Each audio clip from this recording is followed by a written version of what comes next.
ನನಗೆ ಡಿವೋರ್ಸ್ ಬೇಕು ಸಂಜೀವ್ ಅವರೇ. ನನ್ನ ಮೊಮ್ಮಗಳು ಇಂಥ ಹುಡುಗನ ಪಡೆಯೋದಕ್ಕೆ ಪುಣ್ಯ ಮಾಡಿದೆ. ಅಷ್ಟು ಒಳ್ಳೆ ಹುಡುಗ.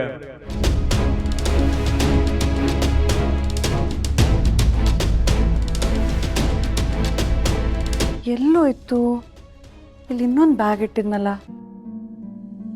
ಸಂಜೀವ್ ಅವರೇ, ಇಲ್ಲಿ ಇನ್ನೊಂದು ಬ್ಯಾಗ್ ಇಟ್ಟಿದ್ನಲ್ಲ, ನೀವೇನಾದ್ರೂ ನೋಡಿದ್ರಾ?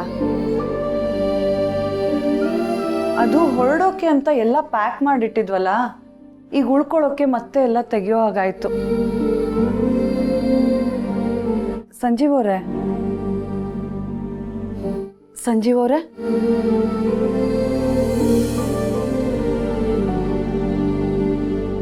ಸಂಜೀವ್ ಅವರೇ, ಏನಾಯ್ತು?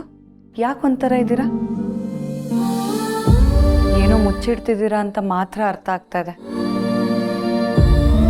ಹೇಳೋಕೆ ಇಷ್ಟ ಇಲ್ಲ ಅಂದರೆ ಇಟ್ಸ್ ಫೈನ್.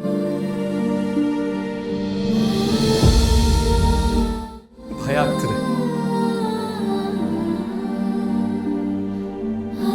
ಭಯ ಆಗ್ತಿದ್ಯಾ? ಯಾಕೇನಾಯ್ತು?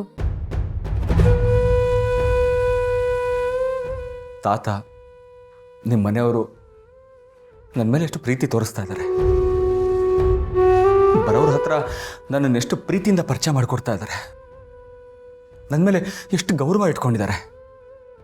ಅದರಲ್ಲಿ ಭಯ ಆಗುವಂಥದ್ದು ಏನಿದೆ?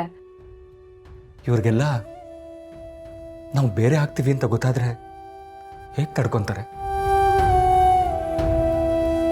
ಈ ಪ್ರೀತಿ ಗೌರವಕ್ಕೆಲ್ಲ ವ್ಯಾಲಿಡಿಟಿ ಡೇಟ್ ಇದೆ ಅಂತ ನೆನೆಸ್ಕೊಂಡ್ರೆ ಭಯ ಆಗುತ್ತೆ. ತಾತ ಈಗಿನ್ನೂ ಹಾಸ್ಪಿಟಲಿಂದ ಬಂದಿದ್ದಾರೆ. ಅವ್ರ ಮನಸ್ಸಿಗೆ ನೋವಾಗದಿರೋ ಥರ ಎಲ್ಲರೂ ನಡ್ಕೊತಾ ಇದ್ದಾರೆ. ಅಂಥದ್ರಲ್ಲಿ ಈ ವಿಷಯ ಗೊತ್ತಾಗ್ಬಿಟ್ರೆ ಅನ್ನೋ ಭಯ ಆಗ್ತಿದೆ. ಸಂಜೀವ್ ಅವರೇ, ನೀವು ಸುಮ್ಮನೆ ಓವರ್ ಥಿಂಕ್ ಮಾಡ್ತಿದ್ದೀರಾ. ನೀವು ಆತಂಕ ಪಡೋವಂಥದ್ದು ಏನೂ ಆಗೋದಿಲ್ಲ. ಅಷ್ಟಕ್ಕೂ ನಮ್ಮ ಡಿವೋರ್ಸ್ ವಿಷಯ ಬೇರೆಯವ್ರಿಗೆ ಹೇಗೆ ಗೊತ್ತಾಗತ್ತೆ ಹೇಳಿ? ನಾವು ಮಾತಾಡ್ಕೊಂಡ ಹಾಗೆ ಸಮಯ ನೋಡ್ಕೊಂಡು ಎಲ್ರಿಗೂ ಹೇಳೋಣ. ಸಂಜೀವ್ ಅವರೇ, ನೀವು ಇದ್ರ ಬಗ್ಗೆ ತುಂಬ ಯೋಚನೆ ಮಾಡಿ ತಲೆ ಕೆಡಿಸ್ಕೋಬೇಡಿ. ನನ್ನ ಬಗ್ಗೆ ಯಾರೇ ತಪ್ಪು ತಿಳ್ಕೊಂಡ್ರೂ ಪರವಾಗಿಲ್ಲ. You don't worry. ಧರ್ಮರಾಜ್ ಅವ್ರ ಮೊಮ್ಮಗಳಿಂದ ತಪ್ಪಾಗಿ ನಾನು ಮಾತು ಬರಬಾರ್ದು. ತಾತನ ಬಗ್ಗೆ ನಿಮ್ಗಿರುವಂಥ ಗೌರವ ನೆನೆಸ್ಕೊಂಡ್ರೆ ಆಶ್ಚರ್ಯ ಆಗುತ್ತೆ. ಅವ್ರಿಗೋಸ್ಕರ ಎಷ್ಟೆಲ್ಲ ಮಾಡ್ತೀರಾ. ಅಯ್ಯೋ, ಜ್ಯುವೆಲ್ರೀಸ್ ತಗೊಳ್ಳೋದೇ ಮರ್ತೋದೆ. ಈ ಬ್ಯಾಗಲ್ಲಿ ಏನಾದರೂ ಇರ್ಬೋದಾ? ಅವ್ರಿಗೋಸ್ಕರ ಮಾತ್ರ ಅಲ್ಲ, ನಿಮ್ಮ ಮೇಲಿರೋ ಪ್ರೀತಿಗೋಸ್ಕರ.